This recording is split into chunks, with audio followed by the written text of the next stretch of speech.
Centre post के लिए चारिदिके तृणमूल कांग्रेसेर উপর অত্যাচার করছে। तारीखें बदल रही हैं, आंकड़े बदल रहे हैं और बंगाल की फिजाओं में जय श्री राम के नारों के साथ केसरिया गुलाल उड़ने लगा है। दिल्ली के बीजेपी मुख्यालय में कढ़ाइयां चढ़ चुकी हैं, पूड़ियां तलनी शुरू हो गई और लड्डू बांटे जा रहे हैं। लेकिन असली खेल तो बंगाल की जमीन पर हो रहा है, जहां चुनावी रुझान आते ही राजनीति फिल्मी और खूनी दोनों हो गई है। बीजेपी कार्यकर्ताओं का जोश सातवें आसमान पर है, एक हाथ में कमल और दूसरे हाथ में लड्डू। ये तस्वीरें बता रही हैं कि 2021 की वो कसर इस बार पूरी होने वाली है। लेकिन इस उत्साह के बीच हिंसा की खबरें भी डरा रही हैं। आरोप लग रहे हैं कि हार के डर से टीएमसी अब सिर फोड़ने पर उतारू है। बीजेपी के नेता अब सीधे वार कर रहे हैं। उनका कहना है कि टीएमसी कोई राजनीतिक पार्टी नहीं बल्कि एक धंधेबाजों का सिंडिकेट है। दावा किया जा रहा है कि नतीजे पूरी तरह साफ होते ही ये सिंडिकेट ताश के पत्तों की तरह ढह जाएगा। कुछ कांग्रेस में भागेंगे, कुछ बीजेपी के चौखट पे होंगे और जो चोर, माफिया या रेपिस्ट हैं, उनके लिए जेल के दरवाजे खुल चुके हैं।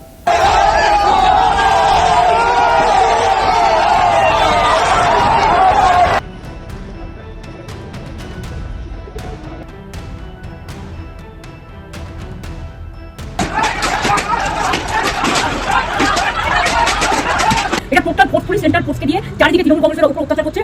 फिल्मों में आपने सुना होगा पुष्पा झुकेगा नहीं, लेकिन बंगाल की गलियों में अब नया नारा गूंज रहा है, पुष्पा झुकेगा नहीं, अब सीधा टूटेगा। बीजेपी नेताओं का कहना है कि प्रशासन और 40 सुरक्षा कर्मियों के घेरे में चूहे भी खुद को शेर समझने लगते हैं। लेकिन अब मोदी जी का श्वेत पत्र आने वाला है, माफियाओं का काला चिट्ठा खुलेगा और फिर ना कोई झुकेगा ना कोई बचेगा, सीधा हिसाब होगा।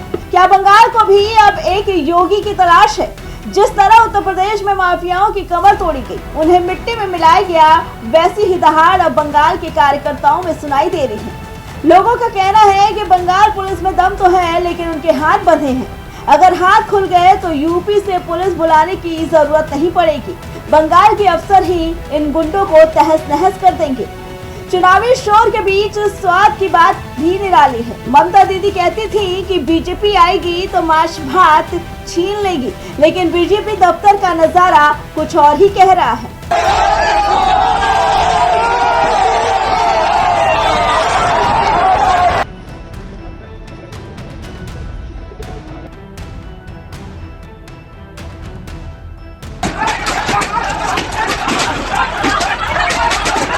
এটা টোটাল পোর্টফোলিও সেন্টার পোস্ট के लिए चारिदिके तृणमूल कांग्रेसेर উপর অত্যাচার করছে।